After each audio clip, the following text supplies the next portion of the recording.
கர்த்தருடைய பரிசுத்த நாமம் மகிமைப்படுவதாக. ஆண்டவராகிய இயேசு கிறிஸ்துவின் நாமத்தினாலே உங்கள் யாவரையும் நான் வாழ்த்தி வரவேற்கிறேன். இந்த ஆகஸ்ட் மாதம் 1ஆம் தேதியிலும் கூட அம்மிசுத்தரன் வாக்குத்தத்த ஆராதனையில் கலந்து கொண்டிருக்கிற ஒவ்வொருத்தரையும் ஆண்டவர் தாமே ஆசீர்வதிப்பாராக.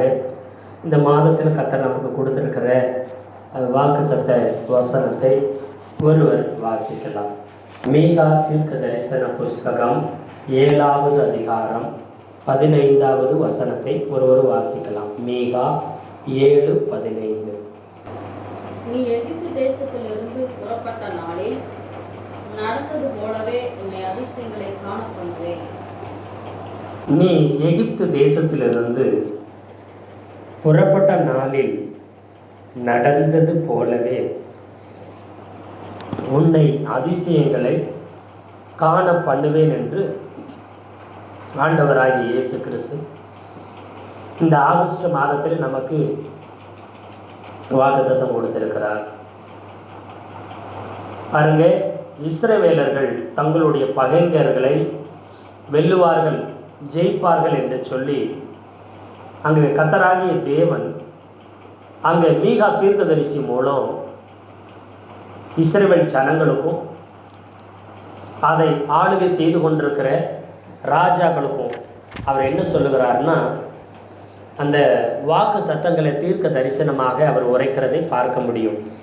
மீகா எழுதின தீர்க்க தரிசன புஸ்தகம் 1வது அதிகாரம் 1வது வசனத்தை வாசிங்க. எந்த சூழ்நிலைமையில் யாருக்கு இந்த தீர்க்க தரிசனம் சொல்லியிருக்குன்னு சொல்லிட்டு நம்ம அங்கே தெளிவாக பார்க்க முடியும்.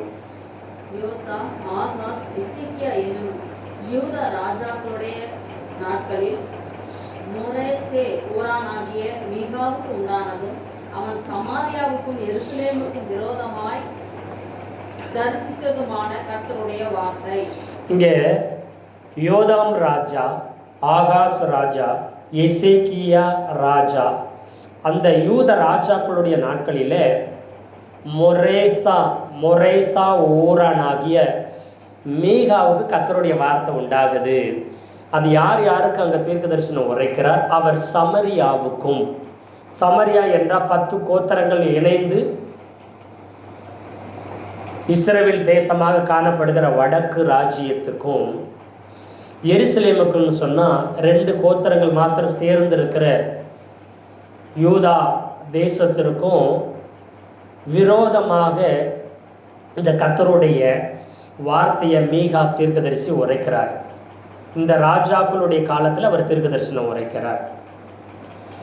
யூதா தேசத்துடைய 2 கோத்திரம் சேர்ந்து இருக்கிற யூதா தேசத்துக்கு தலைநகரம் எருசலேமும், 10 கோத்திரம் பிரிந்து இருக்குது அதுக்கு இஸ்ரவேல் தேசம்னு பேர்.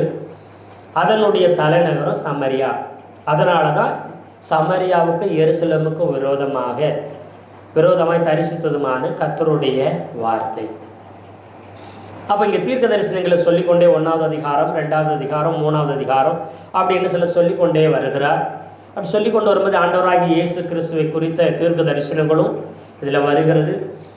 7 அதிகாரங்களிலையும் ஒவ்வொரு அதிகாரங்களிலும் இயேசு கிறிஸ்துவை குறித்த தீர்க்க தரிசனம் இதில் வெளிப்படுத்தப்பட்டு வருகிறது. நீங்கள் அதில் கவனமாக கவனித்து பார்த்தீங்கன்னா தெரியும். 7 அதிகாரத்திலையும் இயேசுநாதரை குறித்த தீர்க்க தரிசனங்களை அவர் தெளிவாக சொல்லியிருப்பார். நாம் அதற்கு போக வேண்டியதில்லை. எக்ஸாம்பிளுக்கு வேணால் நான் ஒரு சில காரியங்களை உங்களுக்கு முன்னாடி காண்பிக்கிறேன் பாருங்கள். 5வது அதிகாரத்தில் பாருங்கள், 2வது வசனத்தில், எப்ராத்தா என்னப்பட்ட பெத்லகேமே,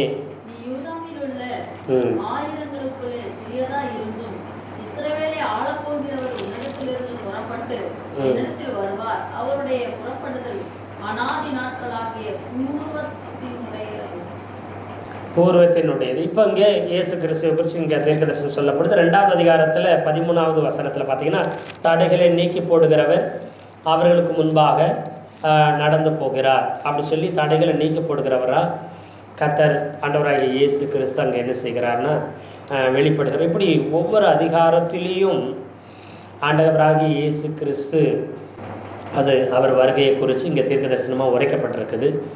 இங்கே இந்த நாளிலும் கூட எகிப்து தேசத்தில் செய்தது போல நான் உங்களுக்கு என்ன செய்ய போகிறேன், நீங்கள் எகிப்திலிருந்து புறப்பட்ட நாளில் நடந்தது போல ஒன்று அதிசயங்களை காண பண்ணுவேன் என்று சொல்லி ஆண்டவராக இயேசு கிறிஸ்து இந்த நாளில் நமக்கு வாக்கு கொடுத்துருக்கிறார்.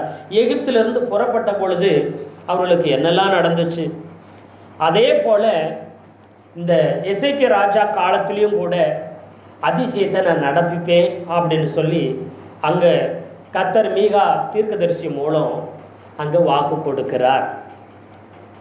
எகிப்து தேசத்தில் என்ன நடந்தது? யாத்திராகம புஸ்தகத்தில் எகிப்திலிருந்து அவங்க புறப்படும் பொழுது அவங்களை புறப்படத்தக்கதாக கர்த்தர் ஒரு மனிதனை எழுப்பினார். அவர் மோசைங்கிற தலைமையில் தான் கர்த்தர் என்ன செய்தார்? இஸ்ரவேல் ஜனங்களை புறப்பட பண்ணினார். எகிப்திலிருந்து புறப்பட பண்ணுகிறதுக்கு முன்பதாக 10 விதமான வாதைகளை அவர் என்ன செய்தார்? மோசே மூலமாக கர்த்தர் செய்தார். 10 விதமான வாதைகளில் மிக முக்கியமாக பிரதானமான கடைசி வாதை என்று சொல்லப்படுகிற அந்த அற்புதம் என்னென்னு கேட்டால் தலைச்சன் பிள்ளை சங்கரிக்கப்படுகிறது. இங்கே பார்த்தீங்கன்னா வீடுகளில் என்ன செய்ய இஸ்ரவேல் ஜனங்கள் ரத்தத்தை பூசி வைத்தார்கள். நிலைக்கால்கள் மேற் சட்டத்திலையும் என்ன செய்தாங்க? ரத்தத்தை பூசி வச்சாங்க. பஸ்காவை அனுசரித்து ரத்தம் பூசுகிறாங்க. பூசின உடனே சங்கார தூதன் என்ன செய்யவில்லை? இஸ்ரவேல் ஜனங்களுடைய பிள்ளைகளை என்ன செய்யலை? தலையீற்றுகளை தலை பிள்ளைகளை தொடவில்லை. ஆனால் எகிப்து முழுக்க சங்கார தூதன் போய் என்ன செஞ்சுன்னா மிகப்பெரிய மரணம், மிகப்பெரிய தேசம் முழுக்க என்ன மரண ஓலம் கேட்கப்பட்டது.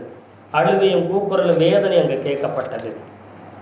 இதுவரை எந்த ஜாதி ஜனத்தில் செய்யப்படாத அற்புதத்தை அதிசயத்தை ஆண்டவராகிய தேவன் செய்து எகிப்து ஜனங்களை ஓங்கிய புயத்தோடு என்ன செய்தார்? அவர்களை வெளியில் கொண்டு வந்தார். விடுவித்து அவரே கொண்டு வந்தார். அவங்க கத்தி எடுக்கலை, யுத்தம் பண்ணலை, அவங்க போராடலை, வியர்வு சிந்தலை. கர்த்தரே அவங்களுக்கு விடுதலை கொடுத்து நடத்தி வந்தார். பார்த்தீங்கன்னு சொன்னால் அவர்களை விடுவிக்க ஒருவரும் கிடையாது. 430 வருஷம் அடிமையாக இருக்கிறாங்க. அடிமைத்தனத்தில் இருந்த அவங்கள, ஆமாம் ஆளுகைக்கு கீழே இருந்த அவங்கள, ஆமாம் விழுகையில் இருந்த அவர்களை கர்த்தர் முற்பிதாக்களுக்கு கொடுத்த வாக்குத்தத்தத்தை நினைவு கூர்ந்து ஆபிரகாமுக்கு இட்ட ஆணையை, ஆபிரகாமுக்கு சொல்லியிருந்த அந்த வாக்குத்தத்தத்தை நினைவு கூர்ந்து இஸ்ரவேல் ஜனங்களை கர்த்தர் மோசையினுடைய தலைமையில் விடுதலையாக்கி விடுவித்து கொண்டு வந்தார். அவங்களை விடுவிக்கிறதுக்கு அதிசயங்களையும் அற்புதங்களையும் எகிப்து தேசத்தில் செய்தார். அது இஸ்ரவேல் ஜனங்களுக்கு அற்புதமாக அதிசயமாக காணப்பட்டது. ஆனால் எதிரிகளாக இருக்கிற எகிப்தியருக்கு அது வாதையாக, தண்டனையாக, பிரச்சனைகளாக அது காணப்பட்டது. அதே போல் இங்கே மீகா தீர்க்கதரிசி சொல்கிறாரு, நீங்கள் அதே நிலைமையில் இன்னைக்கு இருக்கிறீங்க. உங்களை காப்பாற்ற விடுவிக்க ஒருவரும் இல்லாத சூழ்நிலைமையில் இருக்கிறீங்க. ஆனாலும் கர்த்தர் உங்களை என்ன செய்வார்? ரட்சிப்பார், விடுவிப்பார். அங்கே எகிப்து தேசத்தில் நடந்துச்சு. பல நூற்றாண்டுகளுக்கு முன்பதாக நடந்த சம்பவங்கள் திரும்ப நடக்குமா, இந்த காலகட்டத்தில் நடக்குமா அப்படின்னு அநேகர் இந்த காலத்தில் கேட்கறது போல, ஒருவேளை அந்த நாட்களிலும் அப்படிப்பட்ட அற்புத அதிசயம் நடக்குமா, இனி ஒரு காலம் நடக்க வாய்ப்பில்லைன்னு சொல்லி ஜனங்கள் நினைத்து கொண்டிருந்திருக்கலாம். ஆனால் தீர்க்கதரிசி மூலம் கர்த்தர் சொன்னார், எகிப்து தேசத்திலிருந்து புறப்பட்ட நாளில் நடந்தது போலவே உன்னை அதிசயங்களை காண பண்ணுவேன் கர்த்தர் வாக்கு கொடுக்கிறார். அது மாத்திரமில்லை, பாருங்க, இன்றைக்கு நாம் ரட்சிக்கப்பட்டிருக்கிறோம். ஆரம்ப நாட்களில் ரட்சிக்கப்பட்ட புதுசில் கர்த்தர் நம்முடைய வாழ்க்கையில் ஏராளம் தாராளமான நன்மைகளை, அற்புதங்களை, அதிசயங்களை, பலவிதமான நல்ல சாட்சிகளை நாம் சொல்லும்படிக்கு ஆண்டவர் என்ன செய்தார்? நம்ம வாழ்க்கையில் ஏராளம் தாராளமான அற்புதங்களை, அதிசயங்களை, நன்மைகளை, ஆசீர்வாதத்தை கொடுத்தார். நாம் நினைக்கிறோம் ஆதி நாட்களில், இங்கே தீர்க்கதரிசி சொல்கிற மாதிரி, நாங்கள் ரட்சிக்கப்பட்ட நாட்களில், ரட்சிக்கப்பட்ட புதுசில் ஏசப்பாவை தேடி ஆலயத்துக்கு வந்த நாட்களிலே எத்தனையோ நன்மைகளும் அற்புதங்களும் அதிசயங்களும் நடந்துச்சு. ஆனால் இந்த நாட்களில் எங்களுக்கு என்ன செய்யலை?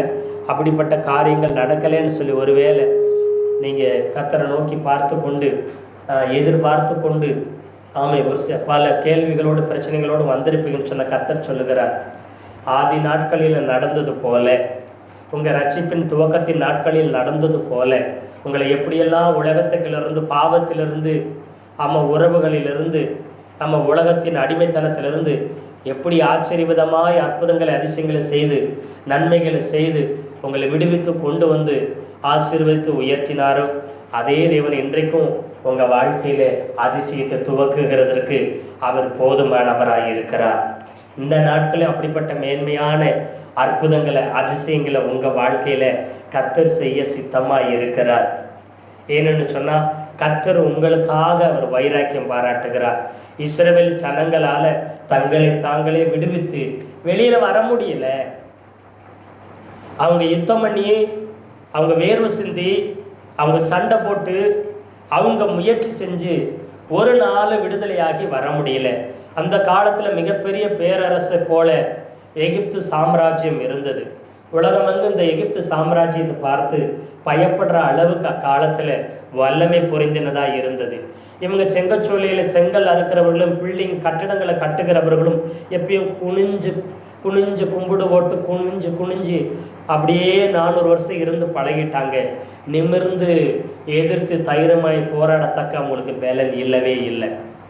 ஆனால் கர்த்தர் அவங்களுக்காக யுத்தம் பண்ணி, கர்த்தர் அவர்களுக்காக அற்புதங்களை அதிசயங்களை செய்து ஆண்டவர் அவங்களுக்கு ரட்சிப்பையும் விடுதலையும் கொடுத்த அதே தெய்வம் இந்த நாட்களிலும் கூனி குறுகி இருக்கிற, நம்ம ஒடுங்கி போய் இருக்கிற, எல்லாமே முடிஞ்சிருச்சுன்னு நினைக்கிற, வழியோ வாசலும் இல்லை, இனி ஒரு அற்புதம் எங்கள் வாழ்க்கையில் நடக்க போகிறது இல்லை, எல்லாம் அடைக்கப்பட்ட சூழ்நிலைமையில இருக்குன்னு சொல்லுவீங்கன்னு சொன்னால் கர்த்தர் சொல்லுகிறார், உங்களால் முடியாது. உங்கள் வாழ்க்கையில் எந்த மனிதனாலும் உதவி செய்ய முடியாத சூழ்நிலைமை உங்களுக்கு எல்லாமே எதிராக இருக்கிறது போல இருக்குது. உங்கள் சரீரத்தில் பலவீனம், நாட்கள் வருடங்கள் கடந்து ஓடிருச்சு. அப்புறம் பார்த்தீங்கன்னா ஊழியத்தில் பெரிய வளர்ச்சி நன்மை காணாதது போல் இருக்கலாம். ஒருவேளை தடுமாற்றத்தோடு நீங்கள் குழப்பத்தோடு வேதனையோடு வாழ்ந்து கொண்டிருக்கலாம். தொழில்களில், வியாபாரங்களில், நீங்கள் செய்கிற விவசாயங்களில், நீங்கள் முயற்சி செய்கிற காரியங்களில் பெருசாக சாதிக்கவோ முன்னேறவோ முடியாமல் தடுமாறிக்கிட்டு இருப்பீங்க.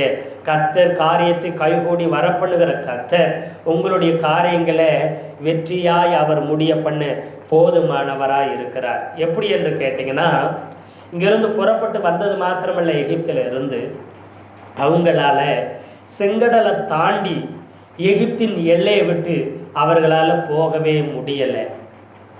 அங்கே எகிப்திலிருந்து வெளியில் வந்துட்டாங்க. அங்கே ஒரு தேவ தூதன் இறங்கி வந்து, சங்கார தூதன் இறங்கி வந்து தலைப்பிள்ளைகளெல்லாம் சங்காரம் பண்ணுகிறார். ஏன்னா மோசே பிறந்த நாட்களில் குழந்தைகளை என்ன செய்தாங்க, நைல் நதியில் போட்டு கொன்று போட்டாங்க. எத்தனையோ குழந்தைகள் கொன்று குவிக்கப்பட்டாங்க. அதற்கு நியாயம் தீர்க்கும் விதமாக, தண்டிக்கும் விதமாக கர்த்தரே களத்தில் இறங்கி அப்படிப்பட்ட காரியங்களை கர்த்தர் செய்தார். இங்கே உங்களால் ஒன்று செய்ய முடியாத நிலைமையில் நீங்கள் இருக்கலாம். கர்த்தர் உங்களுக்காக யுத்தம் பண்ணுவார். அது அதிசயமாய் ஆச்சரியமான காரியமாக இருக்கும். உங்களுக்கு அது ஆச்சரியமாக அதிசயமாக பிரமிப்பாக இருக்கும். ஆனால் மற்றவர்களுக்கு அது பயங்கரமாக இருக்கும். கர்த்தருடைய செய்கை, அவருடைய செய்கை பயங்கரமானதாக இருக்கும். கர்த்தருக்கு ஸ்தோத்திரம். பாருங்கள், இந்த எசேக்கியா ராஜா காலத்திலையும் கூட இதே மாதிரி சம்பவம் நடந்துச்சுங்களா? நடந்துச்சு. எசேக்கியாவுடைய ராஜாவுடைய காலத்துலேயும் கர்த்தர் என்னெல்லாம் செய்தார், எகிப்தினுடைய காலத்தில் கர்த்தர் என்னெல்லாம் செய்தார், நாம் ஒரு சில காரியங்களை இப்போ பார்த்தோம். அவர்களை செங்கடலுக்கு முன்பதாக செங்கடலை பிளந்து செங்கடலை பிரித்து அதில் ஜனங்களை வெளியேற வச்சு பார்வோனையும் அவன் சேனையும் அந்த சிவந்த சமுத்திரத்தில் கவிழ்த்து கர்த்தர் அவர்களை என்ன சார் வெற்றியாய் ஜெயமாய் எகிப்தின் எல்லையை விட்டு விடுதலையாகி வர ஆண்டவர் உதவி செய்தார். இவங்க அந்நிய தேசத்தில் அடிமைத்தனத்தில் இருந்து அவங்களால விடுதலையாகி வர முடியாமல் அங்கே கஷ்டப்பட்டுட்டு இருந்தாங்க.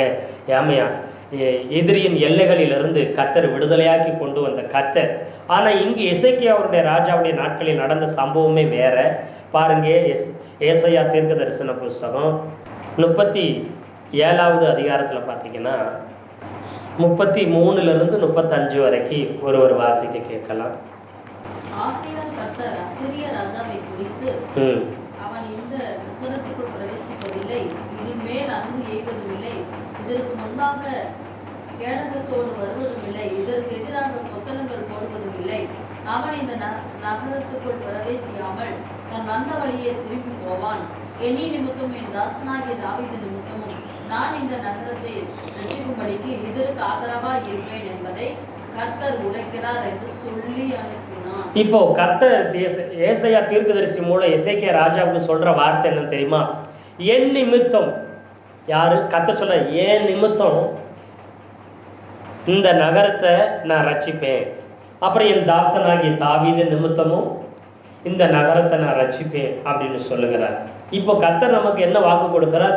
ஆதரவாய் இருந்து, ஒன்று ஆதரவாய் இருந்து அதிசயங்களை காண செய்கிற கர்த்தர் இந்த மாதத்தில் உங்களுக்கு ஆதரவாய் இருப்பார்.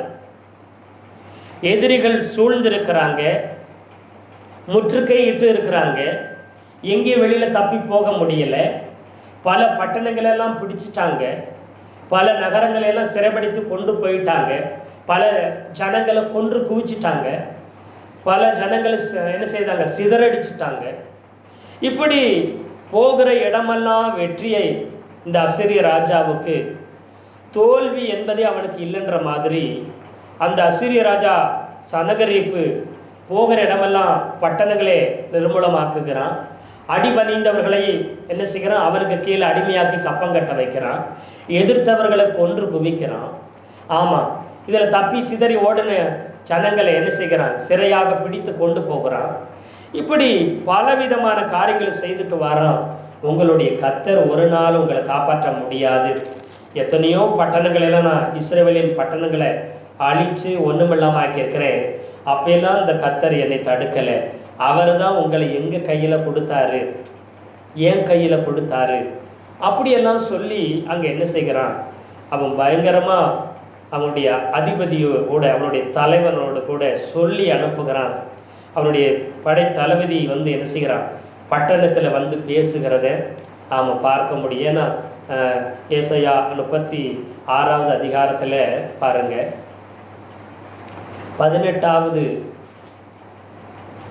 19வது வசனத்தை 20வது வசனத்தை பார்த்தீங்கன்னா சொல்லுவார், கர்த்தர் தம்மை தப்புவிப்பார் என்று உங்களை போதனை செய்கிற எசேக்கியாவுக்கு செவி கொடாதீங்க. ஜாதிகளுடைய தேவர்கள் யாராவது தங்கள் தேசத்தை அசீரியா ராஜாவின் கைக்கு தப்புவித்ததுண்டோ? ஆமாத் அர்பாத் பட்டணங்களின் தேவர்கள் எங்கே? செபர்வாயிமின் தேவர்கள் எங்கே? அவர்கள் சமரியாவை என் கைக்கு தப்புவித்ததுண்டோ? கர்த்தர் எருசலேமை என் கைக்கு தப்புவிப்பார் என்பதற்கு அந்த தேசங்களுடைய எல்லா தேவர்களுக்குள்ளும் தங்கள் தேசத்தை என் கைக்கு தப்புவித்தவர் யார் என்று ராஜா சொல்லுகிறார். அதாவது இந்த தேசங்களில் பட்டணங்களெல்லாம் எந்த தேவர்களும் எந்த தெய்வமும் தப்புவிக்கலை. அது மாத்திரமில்லை, இஸ்ரவேலுடைய பட்டணத்தை கூட நான் பிடிச்சேன். அப்போ கூட கர்த்தர் என்ன செய்யலை? என்னை தடுக்கலை, ஒன்றும் செய்யலை. அப்படி இருக்கும்போது நீங்கள் இந்த எசேக்கியா ராஜா சொல்கிறத கேட்காதீங்க அப்படின்னு அங்கே சொல்லிட்டுருக்கிறார். ஆனால் தீர்க்கதரிசியை கொண்டு கர்த்தர் என்ன செய்கிறாருன்னா பேசுகிறாரு. பேசும்போது சொன்னார், நான் ஆதரவாக இருப்பேன். இன்னொரு வசனம் ஏசாயா 38:6 வாசிக்கலாம். நான் உன்னையும் இந்த நகரத்தையும் அசீரிய ராஜாவின் கைக்கு தப்புவித்து இந்த நகரத்துக்கு ஆதரவாக இருப்பேன். இங்கே மறுபடியும் சொல்லாரு, நான் உன்னையும் இந்த நகரத்தையும் அசீரிய ராஜாவின் கைக்கு தப்புவிப்பேன், இந்த நகரத்துக்கு நான் ஆதரவாக இருப்பேன். ஆண்டவர் கர்த்தர் தேவன் சொல்லுகிறார், நான் உன்னையும் ரட்சிப்பேன், உனக்கும் ஆதரவாக இருப்பேன், உன்னையும் தப்புவிப்பேன். இந்த நகரத்தை அசீரிய ராஜாவின் கைக்கு தப்புவிப்பேன், இந்த நகரத்துக்கு நான் ஆதரவாக இருப்பேன். நகரம்னா அந்த பட்டணத்தில் இருக்கிற ஜனங்களுக்கும் கர்த்தர் ஆதரவாக இருக்கிறார். அப்போது இங்கே கர்த்தர் சொல்லுகிறார், ஆதரவாக இருந்து உங்களை அதிசயங்களை காண செய்வார். அவர் உங்கள் பட்சமாக இருந்து உங்களுக்கு உதவியாக இருந்து அவர் அதிசயங்களை காண செய்வார். ஒரு நாள் எனக்கு யாருமே இல்லை, நான் கைவிடப்பட்ட நிலைமையில் இருக்கிறேன், என்னுடைய வாழ்க்கை அவ்வளவுதான் முடிஞ்சிருச்சுன்னு ஒரு நாளும் நீங்கள் சோர்ந்து போக வேண்டிய அவசியம் இல்லை. ஆதரவாய் இருந்து அதிசயங்களை செய்கிற தேவன் உங்களோடு கூட இருக்கிறார். எசேக்கியா ராஜாவுக்கு அவர் உதவியாய் ஆதரவாய் இருந்தார். பாருங்க, அவர் எந்த சூழ்நிலையில் இருந்தார்னு பாருங்க. 5வது வசனம் 38, ஏசாயா 38:5. நீ போய் எசேக்கியாவை நோக்கி, உன் தகப்பனாகிய தாவீதின் தேவனாய் இருக்கிற கர்த்தர் சொல்லுகிறது என்னவென்றால், உன் விண்ணப்பத்தை கேட்டேன், உன் கண்ணீரை கண்டேன், இதோ உன் நாட்களோடு 15 வருஷம் கூட்டுவேன். 15 வருடத்தை உனக்கு கூட கொடுக்குற, நீ வியாதிப்பட்டிருக்கிற, நீ மறித்து போயிடுவேன்னு என்னுடைய வார்த்தை வந்துச்சு. ஆனால் திரும்பவும் சொல்கிறேன், என் நிமித்தமோ என் தாசனாகிய தாவீது நிமித்தமோ நான் உனக்கு என்ன செய்கிறேன், உன் விண்ணப்பத்தை கேட்டு உன் கண்ணீரை பார்த்து உனக்கு 15 வருடங்கள் கூட கொடுக்குறேன். அந்த வியாதி, ஒரு சிலர் சொல்கிறாங்க, அந்த எசேக்கியா ராஜா கேன்சர் வியாதிப்பட்டிருந்தாங்கன்னு சொல்கிறாங்க. கேன்சருக்குரிய வார்த்தை தான் அந்த எபிரேயத்தில் யூஸ் பண்ணப்பட்டிருக்குன்னு சொல்லப்படுது. அப்போது அத்திப்பழ அடைய போடு, அந்த பிளவையின் மேலே பற்று போடு. இந்த 21, 38, 21 அத்திப்பழத்தை அடைய கொண்டு வந்து பிளவையின் மேல் பற்று போடுங்கள், அப்பொழுது பிழைப்பார் என்று ஏசாயா சொல்லியிருந்தார். அதன்படி செய்கிறார். செய்தவனுக்கு தீர்க்க ஆயுசை கொடுக்குறார். இந்த நேரத்தில் பட்டணத்தை சூழ்ந்து எதிரிகள் இருக்கிறாங்க, காப்பாற்ற வழி இல்லை. ராஜாவாகிய உனக்கோ பலவீனோ, உன் ஆயுசு அவ்வளோதான் முடிஞ்சிருச்சுன்னு தீர்க்கதரிசி மூலம் கர்த்தருடைய வார்த்தை வந்துருச்சு. அவன் அழுகிறான், கண்ணீர் வடிக்கிறான். கர்த்தர் சொல்கிறாரு, இப்போ என்னுடைய என்ன சார், நான் உனக்கு இப்போ ஆதரவாக இருந்து உனக்கு தீர்க்காயுசை கொடுத்து அசீரிய ராஜா கைக்கு உன்னையும் தப்புவிச்சு இந்த நகரத்து ஜனங்களையும் தப்புவித்து உங்களுக்கு ஆதரவாக இருந்து அதிசயத்தை செய்வேன். அவ்வளோதான், உயிர் போயிடுச்சு, அவ்வளோதான், இனி காப்பாற்றுறதுக்கு வழியில் உயிர் போயிடும். தீராத வியாதி ராஜாவுக்கு இருக்குது. இதோடு அவனுடைய கதை முடிஞ்சு, யுத்தம் பண்ண வேண்டிய அவசியம் கூட இல்லை, ராஜாவால் அங்கே முடியாது அப்படின்னு நினச்சிருக்கலாம் எதிரிகள். கர்த்தர் அற்புத சுகத்தையும் தந்து அவனுக்கு ஆதரவாக இருந்தார். அவனுக்கு 15 வருஷம் கூட கொடுத்து தீர்க்க ஆயுசை கர்த்தர் ஆயுசை கூட்டி கொடுத்து கூட கொடுத்து அவனோடு கூட ஆதரவாக இருந்தார். அப்புறம் சத்துருவின் கைகளுக்கு நாம் நீங்களாக்குவேன். எதிரி இந்த பட்டணத்துக்குள்ளே வரமாட்டான், இந்த நகரத்துக்குள்ளே பிரவேசிக்க மாட்டான். இதை மேலே அம்பு எய்யக்கூட முடியாது அவனால்.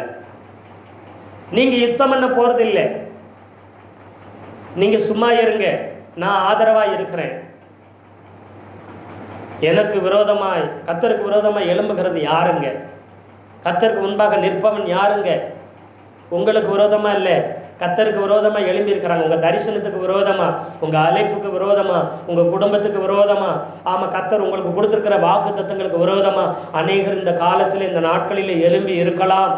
உங்கள் சூழ்நிலைகள் எதிராக இருக்கலாம். அதற்காக நீங்கள் கவலைப்பட வேண்டிய அவசியம் ஒரு நாள் ஒரு போதும் இல்லை.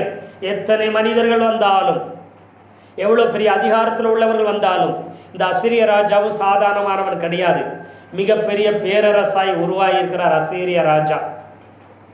தேசங்களை எல்லாம் பிடிச்சவன், ஏன் உலகங்களிலே பகுதியை பிடித்து விட்ட அந்த அசீரிய ராஜா ஜனகரீப், அவன் யுத்தம் பண்ண போகிறப்ப எத்தனையோ தேசங்கள் மண்டியிட்டது, எத்தனையோ தேசங்கள் தோல்விட்டு மண்ணை கவியது, எத்தனையோ தேசங்களை சுட்டரித்து போட்டான் பட்டணங்களை. அப்படிப்பட்டவன் எழுந்து வருகிறான். ராஜா பலவீனப்பட்டு வியாதிப்பட்டு மரணத்துக்கு எதுவாக இருக்கிறான். பட்டணங்களை பாதுகாப்பார் ஒருவரும் இல்லை. இப்போ கர்த்தரே நம்பி இருந்தான். கர்த்தர் எகிப்தில் செய்த அதே அதிசயத்தை ஒன்று காணப்படுவே இந்த நாட்கள் சொல்லுகிறார். சொன்னது மாத்திரமல்ல, செய்தும் காண்பித்தார். அங்கே சங்கார தூதன் வந்து தலைப்பிள்ளைகளே சங்காரம் பண்ணி எகிப்து தேசத்திலிருந்து அவர்களை விடுதலையாக்கி கர்த்தர் கொண்டு வந்தது போல இங்கேயும் அம்பு எய்யாதபடிக்கு, அவர்கள் யுத்தம் பண்ணாதபடிக்கு, எதிராக கொத்தளம் போடாதபடிக்கு, நகரத்துக்குள்ள பிரவேசியாதபடிக்கு கர்த்தர் ஆதரவாய் இருந்தார். இவங்க பட்சத்தில் கர்த்தர் ஆதரவாய் இருந்து எதிரிகளுக்கு எதிராக கர்த்தரே யுத்தம் பண்ணினார்.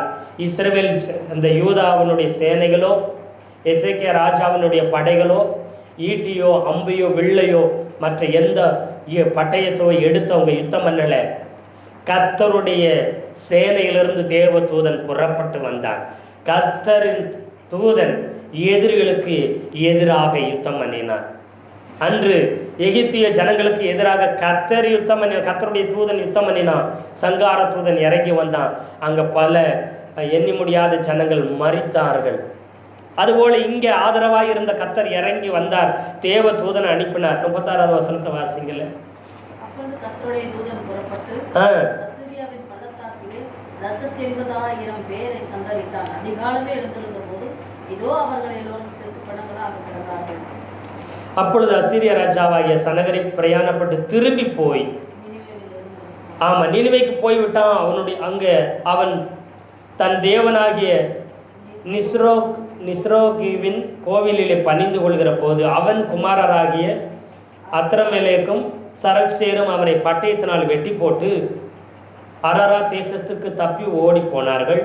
அவன் குமாரனாகிய எசரத்தோன் அவன் பட்டத்திற்கு வந்து அரசாண்டான். இங்கே பாருங்க, அவன் திரும்பி வந்த வழியாக திரும்பி போவான். 34 சொல்லும்போது அவன் இந்த நகரத்துக்குள் பிரவேசிக்க மாட்டான், தான் வந்த வழியை திரும்ப போவான். யுத்தத்துக்கு தான் வந்தான், எதிராகத்தான் வந்தான், உங்களை அழிக்கும்படிக்கத்தான் சத்துருக்கள் எழுப்பி வந்தான். அநேக மனிதர்களை, விரோதமான மனிதர்களை பிசாசானவன் எழுப்பி உங்களுக்கு விரோதமாக எழும்பி கொண்டு வந்து உங்களை இல்லாமல் போக பண்ணணும், உங்களுக்கு ஒரு முடிவு கட்டணும்னு வந்திருந்தாங்க. ஆனால் கர்த்தர் விடவில்லை. கர்த்தர் நம் பட்சத்தில், உங்கள் பட்சத்தில் அவர் ஆதரவாய் இருந்தபடியினால அவன் எல்லைகளுக்குள்ள கூட பிரவேசிக்க முடியல. அம்புகளையோ ஈட்டியோ பட்டயங்களையோ எதுவும் எடுத்து பிரவேசிக்க முடியல. வந்த வெளியே திரும்பி விட்டான். காரணம் என்ன? தேவ தூதன், கர்த்தருடைய தூதன் இறங்கி வந்தான். ராத்திரியில் அந்த பாளையத்தில் இறங்கி பட்டயத்தை உருவினா. 1,85,000 பேர் செத்து போனாங்க. இராணுவ வீரர்கள். ஒரு சத்தம் இல்லாமல், ஒரு யுத்தம் இல்லாமல். எகிப்திலே ஒரு ராத்திரியில் சங்கார தூதன் கடந்து போனான். பல ஆயிரக்கணக்கான லட்சக்கணக்கான தலைச்சன் பிள்ளைகள், தலைச்சன் ஆண்கள், தலைப்பிள்ளைகள், ஆண்கள், பெண்கள், பெரியவர்கள், சிறியவர்கள் எல்லாரும் கொலை செய்யப்பட்டார்கள். ரத்தம் பூசப்படாத இடத்துல எகிப்தியர்கள் கொன்று அங்கே குவிக்கப்படுகிறார். ஒரே ராத்திரி போதும். கர்த்தர் உங்களுடைய வாழ்க்கையில் எதிரான சூழ்நிலைமையை சுத்திரம், இப்படி அடிமைத்தன நிலைமை எல்லாத்தையும் அவர் மாற்றுகிறதற்கு அவருக்கு ஒரு ராத்திரி போதும். ஏன்னா அவர் உங்களுக்கு ஆதரவாக இருக்கிறார். தம்முடைய சேனையை, தம்முடைய தேவ தூதனை அனுப்பி உங்களுக்காக அவர் யுத்தம் செய்ய போதுமானவராக இருக்கிறார். அடுத்து பார்த்தீங்கன்னா, ஃபஸ்ட்டு கர்த்தர் ஆதரவாக இருந்து அதிசயங்களை காண செய்கிற தெய்வம். ரெண்டாவது, அவர் அடையாளமாக இருந்து அடையாளங்களை செய்து அதிசயங்களை காண பண்ணுவார். ஏசாயா தீர்க்கதரிசன புஸ்தகம் 37வது அதிகாரம் 30 32 வரைக்கும் வாசிக்கலாம். 37, 30 32 வரைக்கும். உனக்கு அடையாளமாய் இருப்பது என்னவென்றால் இந்த வருஷத்திலே தப்பி பயிராய் இருக்கிறதையும், இரண்டாம் வருஷத்துல தானாய் விளைகிறதையும் சாப்பிடுவீர்கள். மூன்றாம் வருஷத்திலே விதைத்து அறுத்து திராட்சை தோட்டங்களை நாட்டி அவைகளின் கனிகளை புசிப்பீர்கள்.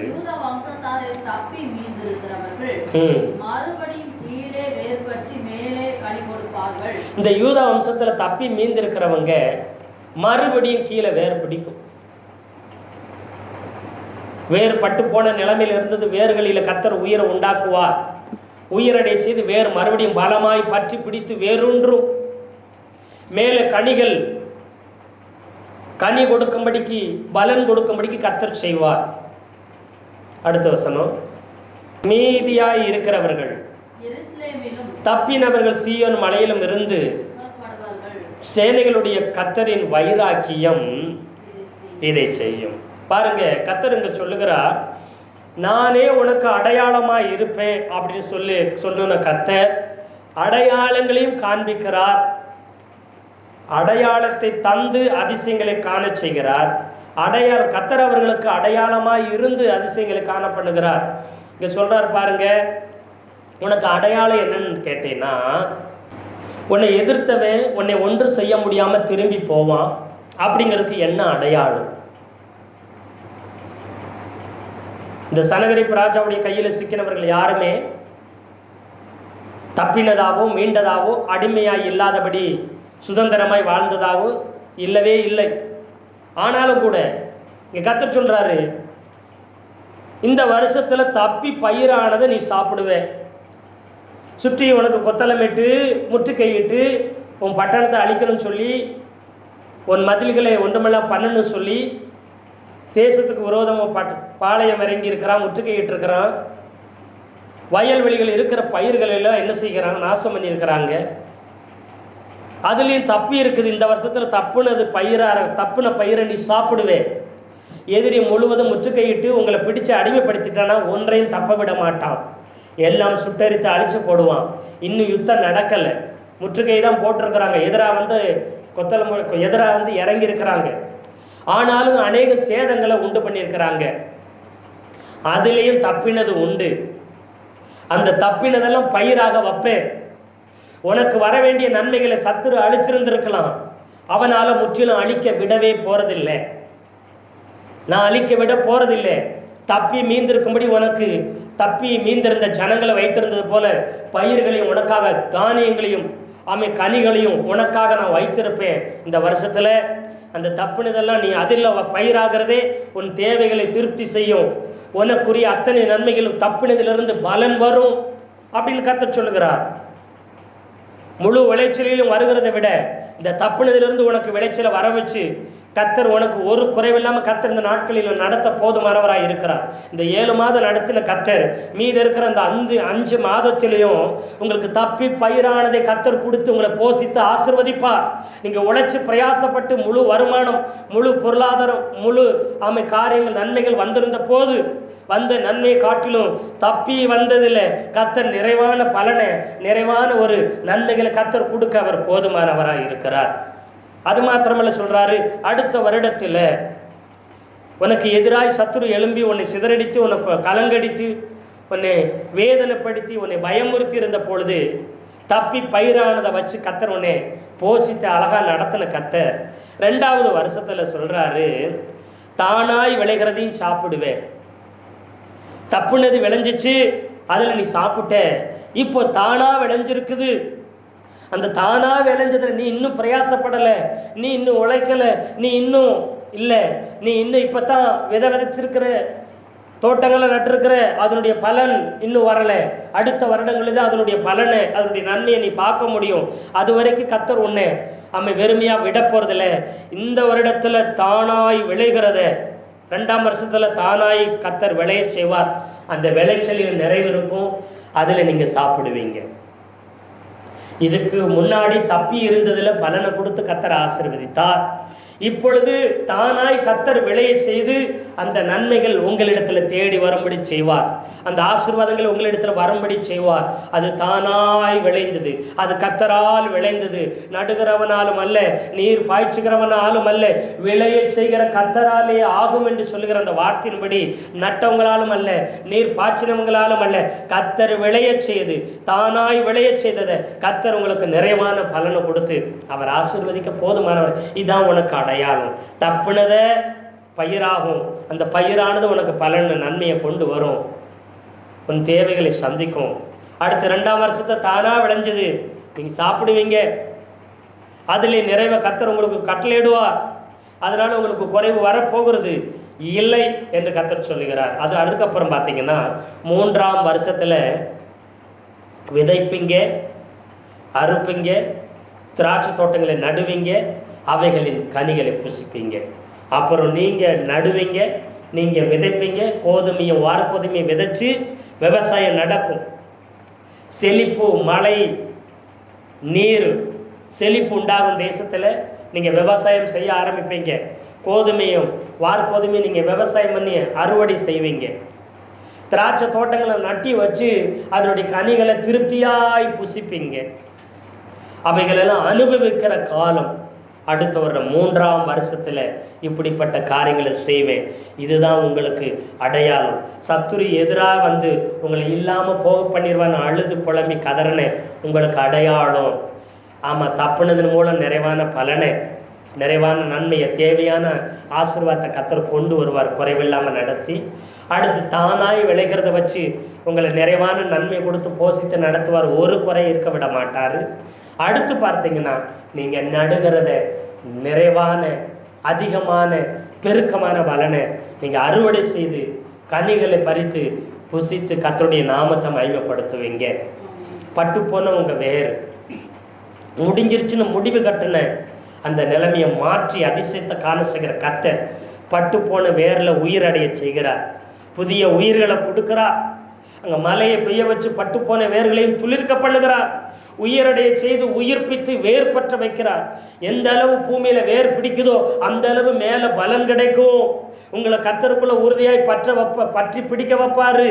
ஏன்னா இப்படிப்பட்ட அடையாளங்களை செய்து அடையாளத்தை தந்து அவர் அதிசயங்களை காண பண்ணும் பொழுது எப்படி இந்த சூத்திரம் அடி மரம் அடியில் இருக்கிற வேர் எப்படி பூமியை இந்த மண்ணை அதில் இருக்கிற மழை பெய்கிற அந்த மழை தண்ணீரை குடித்து உறுதியாக பிடிச்சி உயிர் அடைஞ்சு மீண்டும் மீண்டும் மீண்டும் வளர்ந்து மேலே வருதோ அது போல் நீங்கள் என்ன செய்வீங்கன்னா கீழே வேர் பிடிக்கும், மேலே கனிகள் கொடுக்கும். சத்துரு உங்களுடைய பலன்களை கனிகளை அறுவடைய அடிமரத்தோடு வெட்டி போட்டது போல் அடியில் அறுத்து போட்டது போல் வெட்டி போட்டுட்டு போயிட்டான். பலன்களை நாசம் பண்ணி உங்கள் பிரயாசங்களை உங்கள் உழைப்பை உங்களுடைய தரிசனத்தை உங்களுடைய எல்லா காரியத்தையும் சிதறடிச்சு சின்னாபின்னமாக்கி ஒன்றுமில்லாமல் சத்துரு பண்ணியிருக்கிறான். இது ஜனங்களால் மனிதர்களால் அல்ல, சத்துருவே எதிராக வந்து செஞ்சிருக்கிறான். ஆனாலும் கர்த்தர் மேலே ஆதரவாக இருந்து அதிசயத்தை காண செய்த தெய்வம் இப்போ அடையாளம் தந்து அடையாளமாக இருந்து கர்த்தர் உங்களுக்கு அதிசயங்களை காண செய்வார். அப்படி செய்யும் பொழுது மீதி இருக்கிறவங்க திரும்பி வருவாங்க, சிதறினவங்க திரும்பி வருவாங்க, பிரிந்தவங்க திரும்பி கர்த்தருடைய சமூகத்தில் சேருவாங்க. சீயோன் மலையில் எருசலேம் பட்டணத்தில் தேவ ஆலயத்தில் சிதறி ஓடி மறைந்து பயந்திருந்தவங்க மறுபடி வந்து கர்த்தரை ஆராதிப்பார்கள், ஒன்று கூடி ஆராதிப்பார்கள், கர்த்தருடைய நாமத்தை உயர்த்துவார்கள். அதை நான் செய்வேன் சொல்லுகிறார் கர்த்தர். சேனைகளுடைய கர்த்தருடைய வைராக்கியம் இதை செஞ்சு காமிக்கணும்னு சொல்லுகிறார். நான் இதை செய்து காண்பிப்பேன். பாருங்க, எசேக்கியா ராஜாவுக்கும் ஒரு அடையாளத்தை காண்பிக்கிறார். தேசங்களுக்கும் ஜனங்களுக்கும் மாத்திரம் இல்லை, ராஜாவுக்கும். 38:7-8 வாசிக்கலாம். இதோ ஆகாசுடைய சூரிய கடிகாரத்தில் பாகைக்கு பாகை இறங்கின சாயை நாம் சொன்ன இந்த வார்த்தையின்படி கர்த்தர் செய்வார் என்பதற்கு இது கர்த்தரால் உனக்கு அடையாளமா இருக்கும் என்று சொல்லியிருக்கிறார். அப்படியே கடிகாரத்தில் இறங்கி இருந்த சூரிய சாயை 10 பாகை திரும்பிற்று. இது என்னன்னா, இதோ சாயும் கதிரவனின் நிழல் ஆகாசின் கதிரவ கடிகாரத்தில் 10 பாத அளவு பின்னிட செய்வேன். அவ்வாறே சாயும் கதிரவனின் நிழல் அக்கடிகையில் 10 பாத அளவு பின்னிட்டது. அதாவது சூரிய கடிகாரம் அந்த நிழலை கர்த்தர் பின்னிட பண்ணுவாராம். இந்த டைம் பேக் வர செய்து உனக்கு இப்படிப்பட்ட ஒரு காரியங்களை நான் உனக்கு அடையாளங்களை செய்வேன். 8ஆம் வசனத்தில் தாம் சொன்ன இந்த வார்த்தையின்படி இது கர்த்தரால் உனக்கு அடையாளமாய் இருக்கும் என்று சொல் என்றார். அப்படியே கடிகாரத்தில் இறங்கி இருந்த சூரிய சாயை 10 பாகை திரும்பிற்று. அவரோட 10 பாகை அங்கே திரும்பி இருந்தது. அப்படி இது கர்த்தரால் உனக்கு அடையாளம் உண்டாயிருக்கிறது. இது மனுஷனால் அடையாளம் வராது. கர்த்தரே வாக்கு கொடுக்கிறார், ப்ராமிஸ் பண்ணுறாரு, என்னால் உனக்கு ஒரு அடையாளம் உண்டாயிருக்கும். அற்புதத்தின் அடையாளம் உனக்கு சுகமாக்கி உன்னை உயிரடை செய்து உன்னை உயிர்ப்பித்து உனக்கு இதுவரை யாருக்கும் எந்த மனிதனுக்கும் செய்யப்படாத அதிசயத்தை உன் வாழ்க்கையில் உன் குடும்பத்தில் செய்வேன்.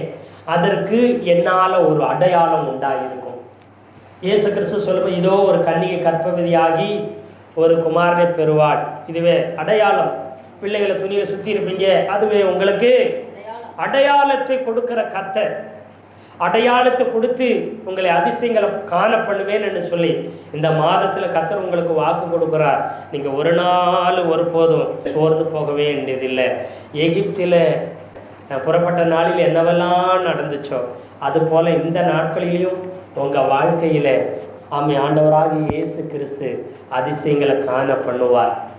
ஒரு நாள் ஒருபோது வாக்கு மாறாத தெய்வம் அந்த அதிசயங்களை காண செய்து பூர்வ நாட்கள் நீங்கள் நினைவு கூறுவீங்க. அந்த காலத்தில் அது நடக்கலாம், இப்போ நடக்குமா? அப்போ சாத்தியம், இப்போ சாத்தியமா? அப்போ வாய்க்கும், இப்போ வாய்க்குமா? எந்த காலத்திலையும் கர்த்தர் மாறாதவர். நான் கர்த்தர், நான் மாறாதவர். இயேசு கிறிஸ்து நேற்றும் என்றும் என்றும் மாறாதவர்.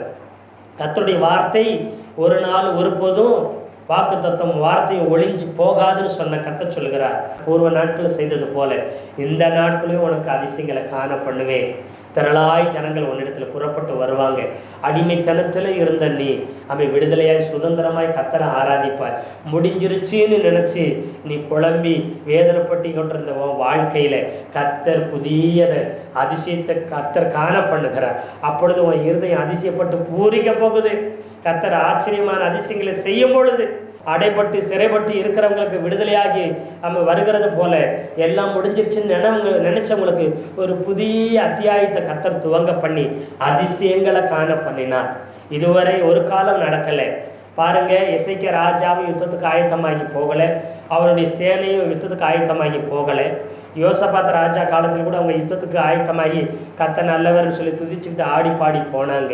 இவங்க எதுக்குமே ஆயத்தமாக எந்த ஒரு காரியம் செய்யலை.